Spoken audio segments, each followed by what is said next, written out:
Hello students, हाजिर हूँ नई क्लास के साथ। आज की क्लास कक्षा 8 के लिए है। वर्ग होते क्या हैं, इससे आप लोग समझेंगे। किसी संख्या को उसी संख्या से यदि गुणा कर दिया जाए तो जो गुणनफल हमें प्राप्त होता है वो उस संख्या का वर्ग कहलाता है। अर्थात जैसे कोई संख्या हमारे पास 8 दी गई है, तो 8 को यदि हम 8 से गुणा कर देंगे तो इसका गुणनफल आएगा 64 यानी 64। तो 64 हमारा जो है 64 8 का वर्ग है। ठीक, यानी किसी संख्या को यदि उसी संख्या से गुणा कर दिया जाए तो जो गुणनफल हमें प्राप्त होता है वो संख्या का वर्ग कहलाता है। वर्ग को प्रदर्शित करने के लिए हम लोगों को सीधा सा होता है कि किसी संख्या पे अगर घात 2 यानी स्क्वायर लगा हुआ है तो हमें ये ज्ञात होता है कि उस संख्या का हमें वर्ग लेना है, इस संख्या का हमें वर्ग करना है। तो समझ में आई बात कि किसी संख्या को यदि उसी संख्या से कोई भी संख्या हो, अगर उसको उसी संख्या से दोबारा गुणा कर दिया जाए तो जो उत्तर गुणनफल हमें मिल जाता है वो संख्या का वर्ग कहलाता है। इस प्रकार से हम कह सकते हैं कि 1 का वर्ग क्या होगा, यानी 1 का स्क्वायर बराबर 1 गुणे 1 बराबर 1। ठीक, 2 का स्क्वायर बराबर 2 गुणे 2 बराबर 4। ठीक है, तो इस प्रकार से ये हमारी संख्या का वर्ग दिखाई दे रहे हैं। जैसे 6 का स्क्वायर बराबर 6 गुणे 6 36, 11 का स्क्वायर 11 गुणे 11 बराबर 121, 12 का स्क्वायर 12 गुणे 12 बराबर 144। इसी प्रकार से आप लोग 50 तक के वर्ग को लिखकर और याद कर लीजिए, जिससे कि आगे जो हम लोग क्वेश्चन करेंगे उन क्वेश्चन में जो सवाल हैं उन सवाल में 50 तक के वर्ग आपको बहुत ही काम आने वाले हैं। तो आप लोग इन 50 तक के वर्गों को लिखकर याद कर लीजिए। वर्ग करते समय हम लोगों को ध्यान रखना रहता है कि अगर कोई ऋणात्मक गिनती है और उसका वर्ग किया जाता है तो उत्तर हमें एक धनात्मक गिनती नहीं, उसका एक ऋणात्मक गिनती का वर्ग हमें धनात्मक रूप में मिलता है। और एक सम गिनती का वर्ग भी एक सम होता है, विषम गिनती का वर्ग, विषम अंक संख्या का वर्ग एक विषम संख्या होता है। जैसे आप लोग ये देखिए कि ऐसे हमने -8 लिया और इसका वर्ग करना हुआ तो -8 गुणे -8 ये हो गया। तो इसका माइनस माइनस गुणा प्लस हुआ और 8 × 64, यानी एक ऋणात्मक संख्या का वर्ग एक धनात्मक संख्या में प्राप्त होता है। -6 का वर्ग बराबर -6 गुणे -6 अर्थात +36 हो गया हमारा। या -1 का वर्ग बराबर -1 गुणे -1 बराबर 1 प्लस में हो गया। अर्थात ये समझ लीजिए कि एक ऋणात्मक गिनती अगर उसका वर्ग किया जाएगा, अगर ऋणात्मक गिनती पे स्क्वायर लगा हुआ है तो निश्चित रूप से उसका उत्तर एक धनात्मक संख्या आएगी। क्लियर। अब आपको हमने दूसरा स्टेप क्या बताया था कि सम संख्या का वर्ग भी एक सम संख्या होता है। तो सम संख्या को भी ले लेते हैं। हमने ले ली 12 का वर्ग किया तो कितना आएगा 12 गुणे 12, 12 को 12 से गुणा करेंगे तो 144, अर्थात 12 भी एक सम संख्या थी और 144 भी एक सम संख्या है। यहाँ हमने ले लिया 22 को अगर हम गुणा करेंगे तो क्या हो जाएगा हमारे पास 484, अर्थात देखा आपने 22 एक सम संख्या थी तो 484 भी एक सम संख्या होगी। इस प्रकार से ये कॉन्सेप्ट क्लियर होता है कि सम संख्या का वर्ग भी एक सम संख्या होता है।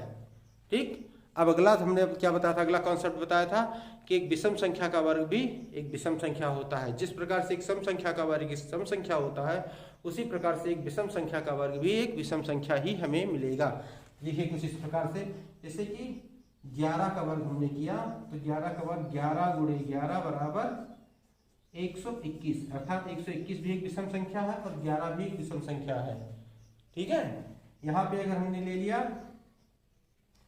15 तो 15 का वर्ग करेंगे तो 15 गुणे 15 अर्थात 225। ये देखिए आप 225 भी एक विषम संख्या है और 15 भी एक विषम संख्या है। इस प्रकार से हम कह सकते हैं कि विषम संख्या का वर्ग भी विषम संख्या होता है। इस प्रकार से तीनों कॉन्सेप्ट आपको क्लियर हुए कि पहला हमने क्या बताया था कि ऋणात्मक संख्या का वर्ग एक धनात्मक संख्या में प्राप्त होता है। दूसरा बताया था कि सम संख्या का वर्ग एक सम संख्या होता है। तीसरा बताया था एक विषम संख्या का वर्ग एक विषम संख्या होता है। तो ये तीनों मैंने एग्जाम्पल सहित आपको क्लियर कर दिए हैं और आप लोग इसे नोट कीजिए। फिर आगे आपको बताते हैं कि वर्गमूल में क्या क्या कैसे किया जाता है। जैसा कि आप लोगों ने देखा, किसी संख्या का अगर उसी संख्या से गुणा कर दिया जाए तो संख्या का वर्ग बन जाती है। अर्थात दूसरा सरल भाषा में ये कह सकते हैं कि अगर किसी संख्या के घात को दुगुना कर दिया जाए तो संख्या वर्ग हो जाती है। जैसे कि आप लोगों ने देखा होगा कि कोई गिनती ने बताया, आप जान देख लीजिए कि 5 लिखा हुआ है, तो अप्रत्यक्ष रूप में 5 की घात 1 लगी रहती है। ये बात आप लोग सभी जानते हैं कि अप्रत्यक्ष रूप में 5 की घात 1 लगी रहती है। अब इसी को अगर हम 1 की घात को दुगुना कर देंगे तो कितना हो जाएगा, 5 की घात 2, अर्थात ये हमारा 5 गुणे 5 बराबर 25, यानी 25 जो है 5 का वर्ग हो जाएगा। यानी घात को अगर हमने दुगुना कर दिया तो जो गुणनफल हमें मिलता है, उस घात को सॉल्व करने के बाद जो आंसर मिलता है वो संख्या वर्ग का हो जाती है। इसी प्रकार से यदि किसी संख्या की घात को हम आधा कर देते हैं, घात को यदि हम आधा कर दें तो वो संख्या जो हमें आधा घात करने के पश्चात जो हमें मिलेगा वो संख्या उस पूर्व संख्या का वर्गमूल होगा। अर्थात जैसे कि हमने यहाँ लिया 81 का मतलब क्या हुआ कि 9 की घात 2। अब 9 की घात 2 का यदि हम आधा कर देते तो क्या होगा, आधा करने का मतलब 1/2 से गुणा, अर्थात 9 आया। ओके, यानी 9 जो है 81 का वर्गमूल है। इसी प्रकार से 9 क्या है, 3 की घात 2। अब 3 की घात 2 का अगर हम आधा कर देते हैं तो ये 3 मिलेगा, अर्थात 3 हमारा जो है 9 का वर्गमूल है। क्लियर। अब इसको हमें प्रदर्शित करने के लिए एक विशेष चिन्ह की आवश्यकता होती है। वो चिन्ह हमारा अंडर रूट कहा जाता है। अंडर रूट 81 बराबर 9 और अंडर रूट 9 बराबर 3। आशा है ये चीजें आपको समझ में आई होंगी। अब वर्ग क्या होते हैं, वर्गमूल क्या होते हैं, इनसे संबंधित कोई भी प्रश्न होगा तो आप लोग मेरे कमेंट बॉक्स में पूछ सकते हैं। अब हम लोग चलते हैं वर्गमूल को निकालने के लिए। अब वर्गमूल निकालने के से हमने नॉर्मल तरीका बता दिया कि ऐसे ऐसे कर लीजिए, ये इसका वर्गमूल है, ये इसका वर्ग है। लेकिन अगर वर्गमूल निकालने के तरीके की बात की जाए तो वर्गमूल निकालने के मुख्यतः 2 तरीके होते हैं। पहला तरीका हमारा ये होता है कि संख्या का गुणनखंड कर दिया जाए और गुणनखंड करने के पश्चात उनका जोड़ा बना के उनमें से एक एक गिनती ले ली जाए और हमें संख्या का वर्गमूल मिल जाएगा।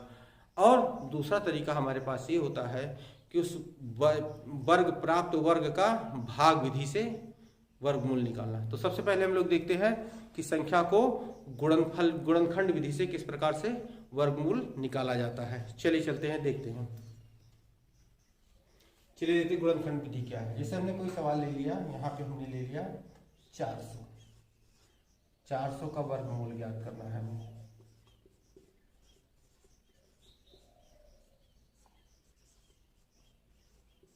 ठीक है, 400 का हमें वर्गमूल ज्ञात करना है। तो क्या होगा, पहले 400 का हम गुणनखंड करेंगे। गुणनखंड करने का नॉर्मल तरीका आप लोगों ने पहले ही सीखा होगा कि गुणनखंड किस प्रकार से किया जाता है। ठीक उसी प्रकार से हम इसका गुणनखंड करेंगे।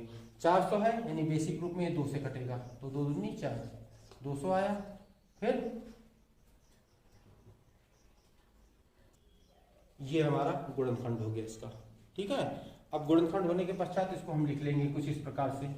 तो 2 गुणे 2 कितनी बार है, 1 2 3 4 बार देखो। तो 2 गुणे 2 2 गुणे 2 और 2 बार 5 है, 5 को भी 2 बार हमने लिख लिया। ठीक है, ये हमारा गुणनखंड हो गया।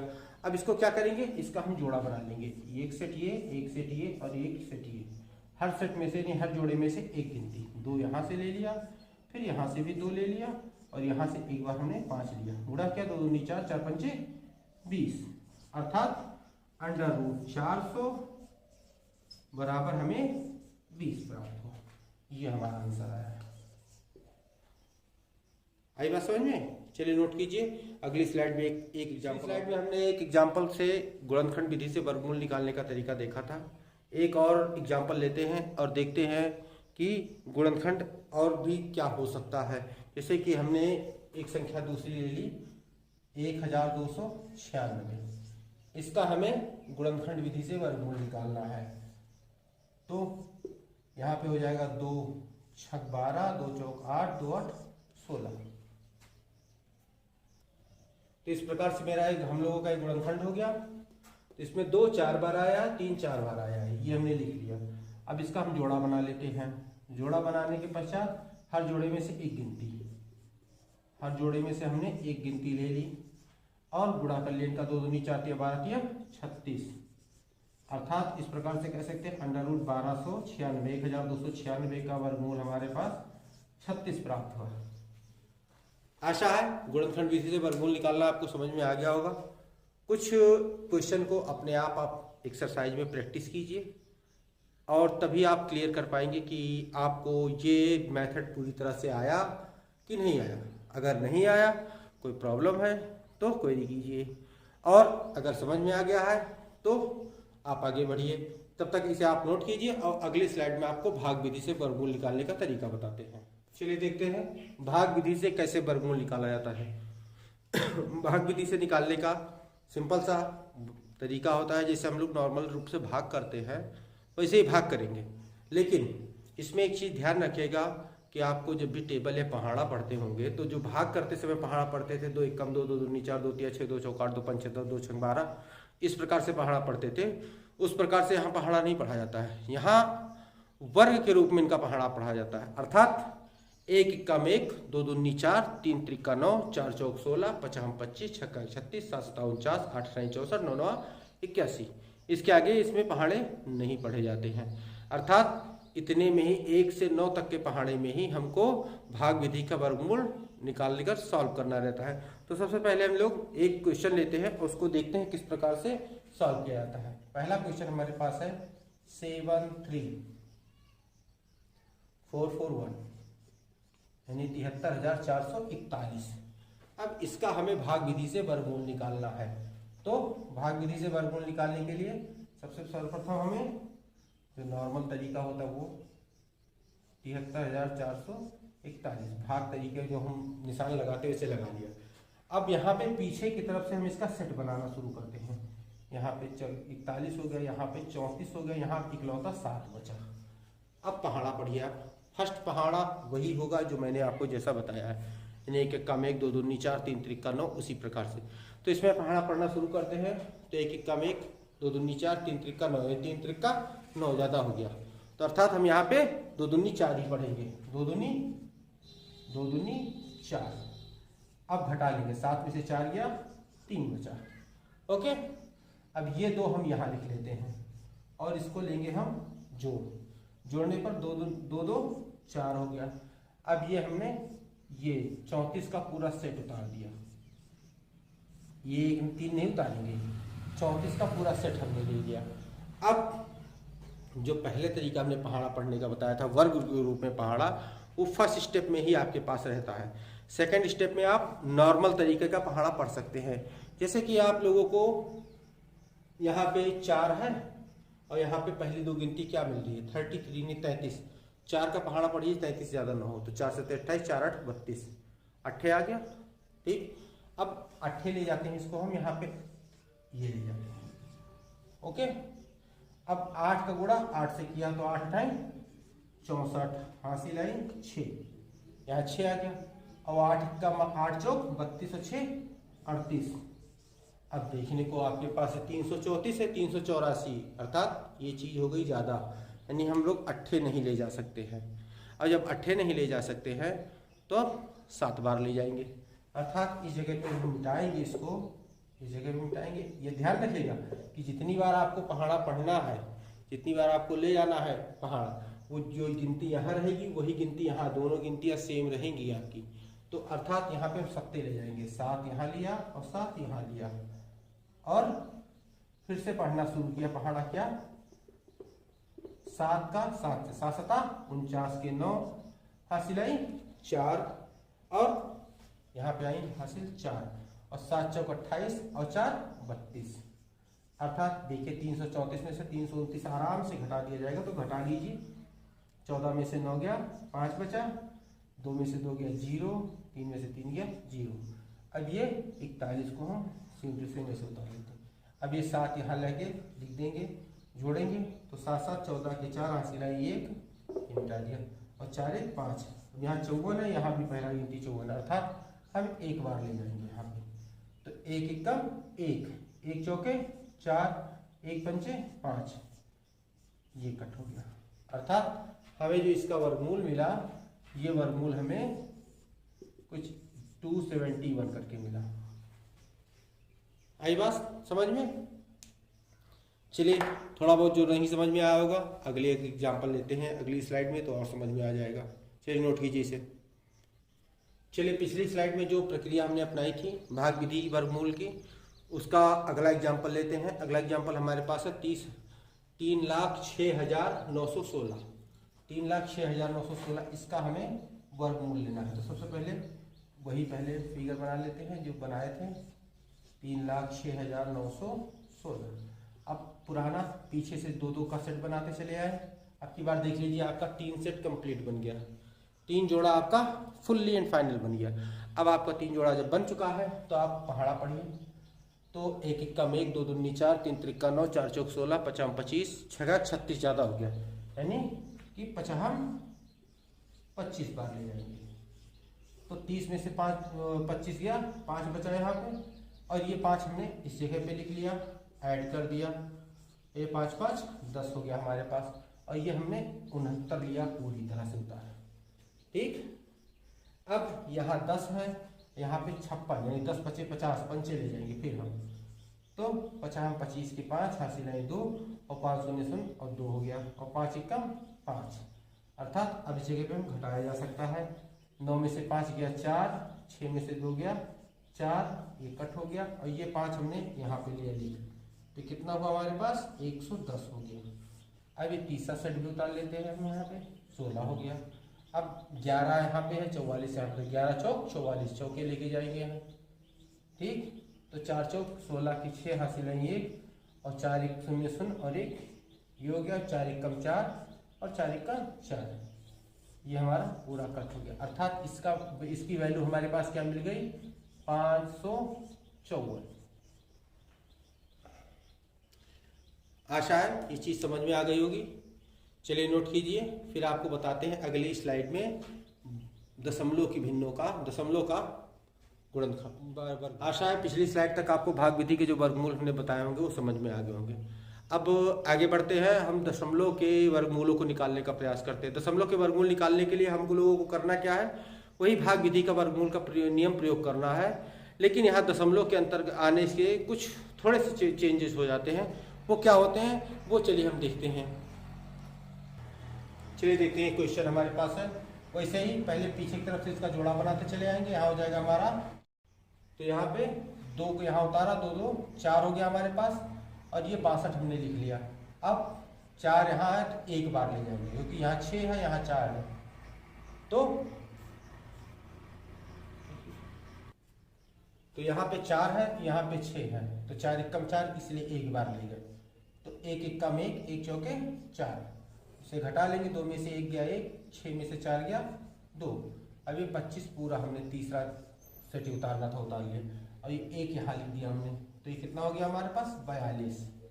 अब यहाँ 4 है यहाँ 21 है, ओके। तो 4 पंचे 20, 5 बार ले जाएंगे।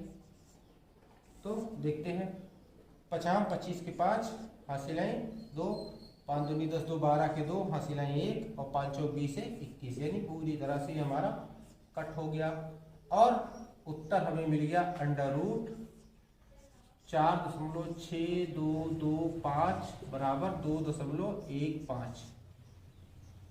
ठीक, तो इस प्रकार आपने देख लिया कि चाहे दशमलव के वर्गमूल निकालने की प्रक्रिया हो, चाहे नॉर्मल तरीके से हर डिजिट का वर्गमूल निकालने की भाग विधि हो, दोनों की विधियां सेम होती हैं। अब आगे बढ़ते हैं हम दशमलव से के अगले स्टेप की तरफ कि दशमलव में अगला स्टेप किस प्रकार से किया जाता है। तक इसे आप नोट कर लीजिए, फिर अगली स्लाइड में आपको उसे बताता हूँ।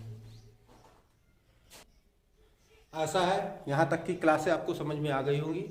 अब चलते हैं दशमलव के अगले स्टेप की तरफ। दशमलव की संख्या में अगले स्टेप का वर्गमूल निकालने का तरीका होता है कि एक से 2 का हुआ, 3 का हुआ, 5 का हुआ, 7 का हुआ, इनका वर्गमूल निकालने का तरीका।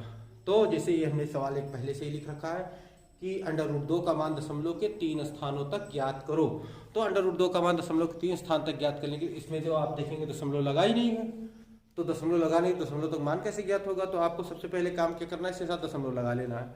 दशमलव लगाना है तो आपको वही खींचना है जो 60 खींचते थे, ये हो गया 2, और दशमलव के बाद हमें 0 लगाने हैं। तो कितने 0 लगाने हैं ये जान लीजिए। अगर 3 स्थान तक मान ज्ञात करना है तो मैं आंसर को 4 स्थान तक लाना पड़ेगा। 2 का ज्ञात करना है, 2 तक ज्ञात करना है तो दशमलव के मान को 3 अंकों तक हमें ज्ञात करना पड़ेगा। और अगर हमें 4 तक ज्ञात करना है तो 5 तक निकालना पड़ेगा। तो अर्थात यहाँ 3 तक हमें ज्ञात करना है तो हमें 4 के 4 अंक तक निकालना पड़ेगा। और 4 अंक तक निकालने के लिए दशमलव के बाद हमें 4 गिनती चाहिए, अर्थात 4 जोड़े। क्योंकि आप देखिए कि शुरू से ही मैं आपको बताते आ रहा हूं कि जोड़ा हमेशा सेट में ही रहता है। चाहे गुणनखंड विधि से ही वर्गमूल निकालने का तरीका हमने बताया, उसमें भी सेट जोड़ा बनाया था, या भाग विधि से निकालने के तरीके में भी हमने पीछे से ही जोड़ा बनाना शुरू किया था। उसी प्रकार से इसमें भी जोड़ा बनेगा। सबसे पहले जोड़ा बनेगा, तो जोड़ा बनेगा तो दशमलव के 4 स्थान तक हमें ज्ञात करना है, तो 4 जोड़े अर्थात 8 0। तो यहाँ हमने 8 0 लगा दिए। ठीक, अब ये 8 0 का 4 जोड़ा बन गया है।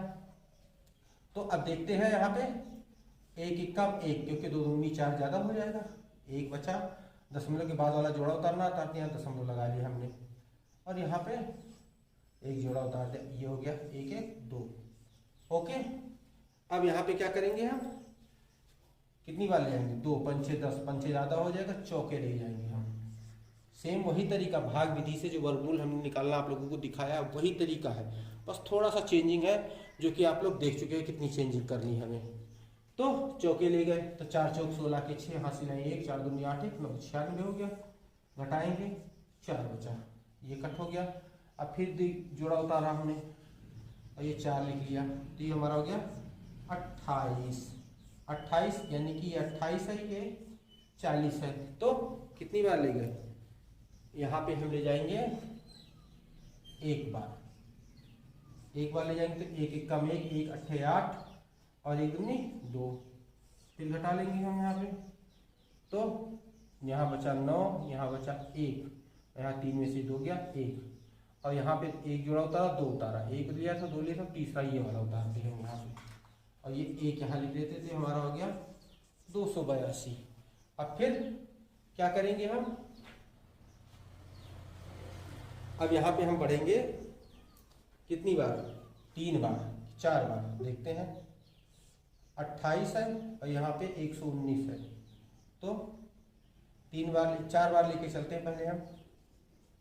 तो 4 चौक 16 6, हासिल है 1, 4 दूनी 8 1 9, और 4 8 32 के 2 हासिल है 3, और 4 दूनी 8 3 11, ये हो गया 11,900 में से 11,296 घट जाएगा। तो अब यहाँ पे 10 में से 6 गया, 4 बचा, 9 में से 9 गया 0, 8 में से 2 गया 6, और यहाँ बचा 4 लिख लिया हमने। तो ये हो गया हमारा 2828, और ये आखिरी बार जोड़ा उतारा है। तो अब यहाँ पे चलते हैं, 28 है, यहाँ 60 है, तो 28 दूना 56, 2 बार ले जाएंगे यहाँ। तो 2 दूनी 4, 2 8 16 के 6, हासिल है 1, 2 दूनी 4 1 5 हो गया, 2 8 16 6, हासिल है 1, 2 दूनी 4 1 5 हो गया। अब इसे घटा देंगे, 10 में से 4 गया 6, 9 में से 6 गया 3, और 13 में से 5 गया 8, 9 में से 6 गया 3, अर्थात इतना उत्तर हमारा रिमाइंडर बचा। और आंसर में क्या मिल गया हमें, 1.4142। अब कितना हमें ज्ञात करना था, दशमलव के 3 स्थानों तक। तो चौथे स्थान पे देखो, अगर चौथा स्थान पे हमें 5 या 5 से अधिक कुछ मिल जाता है तो तीसरे स्थान की गिनती में हमें 1 बढ़ा देना रहता है, और अगर चौथे स्थान पे 5 या 5 से कम मिलता है तो तीसरे स्थान की संख्या को हमें वैसे का वैसा ही रहने देना है और उत्तर में दे देना है। अर्थात √2 का मान दशमलव के 3 स्थानों तक जो हमें मिलेगा 1.414 मिलेगा, ये आंसर है। आशा है समझ में आ गई होगी बात। तो स्टूडेंट्स, आज की क्लास यहीं खत्म की जाती है। आशा है आपको आज की क्लास वर्ग और वर्गमूल ये क्लियरली समझ में आ गया होगा। यदि आपको समझ में नहीं आता तो आप कमेंट बॉक्स में अपनी क्वेरी छोड़ दीजिए। और यदि आप इस वीडियो में यहाँ पे हैं, यहाँ तक मेरा वीडियो पहुँच चुका है, तो निश्चित है कि आप लोग अपने स्टडी को लेके, अपनी पढ़ाई को लेके बहुत ही ज़्यादा जागरूक हैं। तो अगर अपनी पढ़ाई को लेके आप बहुत ज़्यादा जागरूक हैं और अपना पढ़ाई जारी रखना चाहते हैं तो मेरे चैनल को सब्सक्राइब कर लीजिए, जिससे कि मेरे जो नए वीडियो अपलोड होते हैं वो तुरंत ही आपको उनकी नोटिफिकेशन मिल सके। और साथ ही साथ अगर वीडियो पसंद आया हो, लेक्चर अच्छा लगा हो तो लाइक करना ना भूलें, और साथ ही साथ अपने दोस्तों में भी शेयर करते रहें, जिससे कि उनको ये वीडियो का जो लेक्चर है उन लोगों तक भी पहुंचता रहे। तो till then stay tuned with our channel, keep watching, keep learning, take care and